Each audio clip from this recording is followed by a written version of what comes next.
नमस्कार साथियों, मैं ब्रजमोहन और आप देख रहे हैं निडर संवाद। साथियों, जैसे जैसे लोकसभा चुनाव 2024 नजदीक आता जा रहा है, वैसे वैसे इंडिया गठबंधन में दरार बढ़ती जा रही है। और इस सबसे बड़ी बात यह है कि खास करके जो उत्तर प्रदेश के पूर्व मुख्यमंत्री और समाजवादी पार्टी के मुखिया अखिलेश यादव की मुसीबतें लगातार बढ़ती जा रही हैं।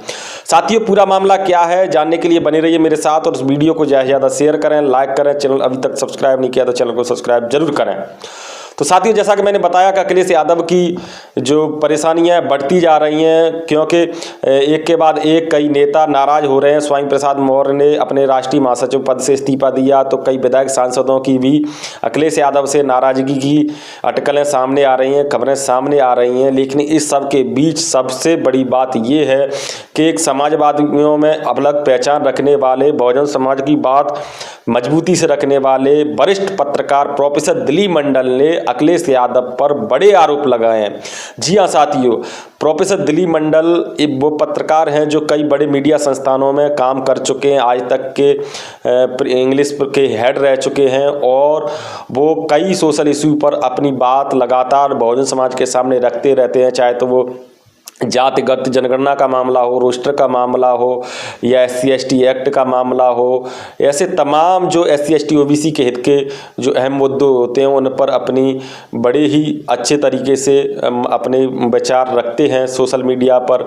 लेकिन अब इन प्रोफेसर दिलीप मंडल ने समाजवादी पार्टी पर निशाना साधा है और अखिलेश यादव और समाजवादी पार्टी के नेताओं से माफ़ी मांगने की बात कही है। साथियों, आपको बता दूं, जिस प्रकार से देश में किसान आंदोलन चल रहा है, जो किसान आंदोलन 2020-21 में भी चला था। 2021 में किसान आंदोलन में एक SC सरदार की हत्या हुई थी। वो SC सिख की हत्या का मामला किसी भी किसान संगठन ने नहीं उठाया था। इस पर उस टाइम पर भी प्रोफेसर दिलीप मंडल ने कड़ी नाराजगी जताई थी। और इस वक्त जो किसान आंदोलन हो रहा है, तो उस वक्त भी प्रोफेसर दिलीप मंडल ने कई विचार अपने जो MSP पर रखे हैं, जिनको लेकर काफ़ी ट्रोल प्रोफेसर दिलीप मंडल हो चुके हैं। और उनसे एक तरह से समाजवादी पार्टी के प्रवक्ता मनोज कक्का ने एक TV चैनल न्यूज़ 18 के डिबेट शो में कहा था कि आप गद्दार हो, आप MSP के खिलाफ हो, आप किसानों के खिलाफ हो। तो इस पर सफाई देते हुए प्रोफेसर दिलीप मंडल ने कहा कि हम न तो किसानों के खिलाफ हैं न किसी के खिलाफ हैं, लेकिन सही बात यह है कि MSP को इस देश के लोगों को समझने की ज़रूरत है। और MSP से आम लोगों को, गरीबों को क्या फ़ायदा होगा। जो पंजाब के लोग हैं वो बिहार, UP जैसे क्षेत्रों से सस्ती दर पर मजदूर लाने का काम करते हैं। आखिर मजदूरों को हक कैसे मिलेगा, इस पर बात होनी चाहिए। तो इस डिबेट में सीधे तौर पर प्रोफेसर दिलीप मंडल को गद्दार कहा गया। तो इतने में है प्रोफेसर दिलीप मंडल ने पूरी काला चिट्ठा समाजवादी पार्टी का खोल के रख दिया और एक के बाद एक कई ट्वीट करके उन्होंने मोर्चा खोल दिया है। और इस सब के साथ ही बसपा सुप्रीमो का परोक्ष रूप से सीधा समर्थन भी कर दिया है। प्रोफेसर दिलीप मंडल के कुछ प्रमुख ट्वीट को मैं पढ़कर आपको सुना देता हूं, जिससे कि आपको ये मामले को समझने में आसानी हो। प्रोफेसर दिलीप मंडल ने एक ट्वीट में लिखा है कि जिस समाजवादी पार्टी ने सरकार में रहते हुए UP में त्रिस्तरीय आरक्षण खत्म किया, प्रमोशन में आरक्षण खत्म करके 2.5 लाख अनुसूचित जात के कर्मचारियों और अफसरों को डिमोट किया, उनके जीवन भर के लिए अपमानित किया, आरक्षण में प्रमोशन का बिल संसद में फाड़ दिया, जिसका नुकसान पूरे देश को हुआ। महापुरुषों ज्योतिबा फुले, रमाबाई, संत रविदास नाम पर बनाए गए जिलों के नाम बदले, छत्रपति शिवाजी राजे वंशज छत्रपति साहू जी महाराज के नाम पर बने मेडिकल कॉलेज का नाम अंग्रेजों के बादशाह के नाम पर किंग जॉर्ज मेडिकल कॉलेज कर दिया, बाबा साहब अम्बेडकर पार्क का नाम जनेश्वर मिश्रा पार्क कर दिया। वे अब मुझे गद्दार कह रहे हैं। उन्हें भी ऐसी लिस्ट निकालकर बताना चाहिए कि समाज और राष्ट्र हित के किन मुद्दों पर मैंने कब गद्दारी की। नीट आरक्षण, roster not found suitable, collegium system, पेंगापंथ, पाखंडवाद, ब्राह्मणवाद, SC/ST एक्ट, SC/ST के बंटवारे, महापुरुषों के सम्मान समेत कौन सा मुद्दा है जिस पर मैंने समाज का हित को बेच दिया, बताओ या माफी मांगे।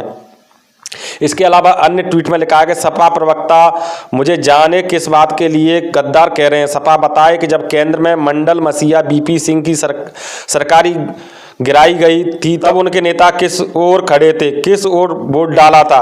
सपा ने तो अब तक इस बात के लिए माफ़ी भी नहीं मांगी है कि उसने SC और SC/ST का प्रमोशन में आरक्षण का बिल फाड़ा था और इन वर्गों के 2.5 लाख कर्मचारियों और अफसरों को डिमोट किया था। मैंने तो आज तक किसी भी का भी नुकसान नहीं किया, जिसका नुकसान किया वह मुआवजा ले जाए। संबंधित मैटर अपना QR कोड भेजिए।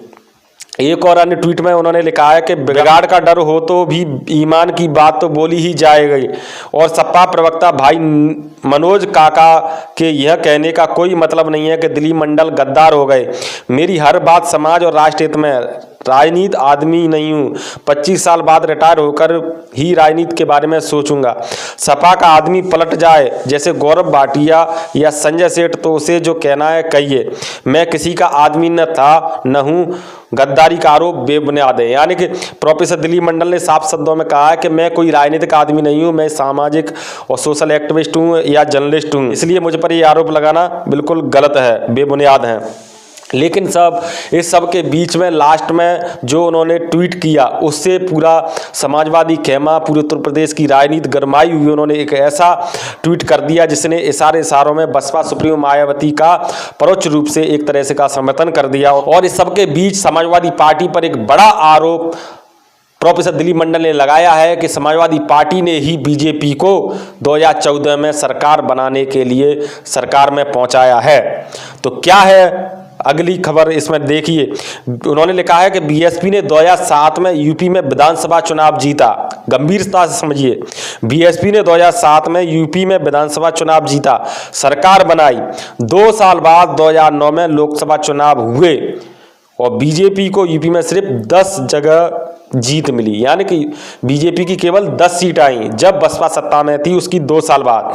तो वहीं उसके उलट जब समाजवादी पार्टी की सरकार 2012 में थी, यूपी में विधानसभा चुनाव जीता, 2 साल सरकार चलाई, 2014 में लोकसभा चुनाव हुए और बीजेपी यूपी से लोकसभा की 73 सीटें ले गई। केंद्र में मोदी सरकार यूपी के रास्ते से आई है। अब तक इस बारे में बहुत कम चर्चा हुई कि उन 2 सालों में समाजवादी पार्टी ने ऐसा क्या कर दिया कि यूपी में बीजेपी की लहर आ गई। क्या आप जानना चाहेंगे कि क्या हुआ? और साथ में ही इसे पोस्ट करते हुए एक धमकी दी है कि जो बीजेपी आई है 2014 में वो सपा की बदौलत आई है। अगर जानना चाहते हैं तो मुझे लिखकर बताइए। तो हो सकता है ये आगे लिखकर भी बता सकते हैं, लेकिन एक बड़ा पॉइंट प्रोफेसर दिलीप मंडल ने दिया है कि जब बहन जी की सरकार थी 2007 से लेकर 2012 में, 2 साल बहन जी ने सरकार चलाई और 2009 में जब लोकसभा चुनाव आए तो बीजेपी को महज 10 सीट मिली थी। लेकिन वहीं इसके उलट जब 2012 में सपा की सरकार आई, उसी सरकार के दौरान जब 2014 में लोकसभा चुनाव आए तो 2014 के लोकसभा चुनाव में भारतीय जनता पार्टी को 72 सीट मिलती हैं। तो इस प्रकार से भाजपा को सत्ता में पहुंचाने के लिए रास्ता किसने दिया? समाजवादी पार्टी ने। ये आरोप प्रोफेसर दिलीप मंडल ने लगाया है, जो बहुत ही सटीक और बिल्कुल झकझोर देने वाला है। और बिल्कुल आप क्या कहना चाहोगे इस पूरे मैटर पर हमें लिखकर जरूर बताएं। लेकिन साथ ही आपको एक बात बता दें कि जो इस प्रकार मुहिम चल रही है, एक तरह से बसपा सुप्रीमो के प्रति लोगों का रुझान बढ़ रहा है, वो किसी से छुपा नहीं है। लेकिन इस बात से बहुजन समाज को सतर्क रहने की ज़रूरत है। जो आज के एक ट्वीट में बसपा सुप्रीमो ने भी कहा है कि जो मीडिया में दिखाया जा रहा है उनसे सतर्क रहे बहुजन समाज तो अच्छा रहेगा। हम किसी से गठबंधन नहीं कर रहे हैं।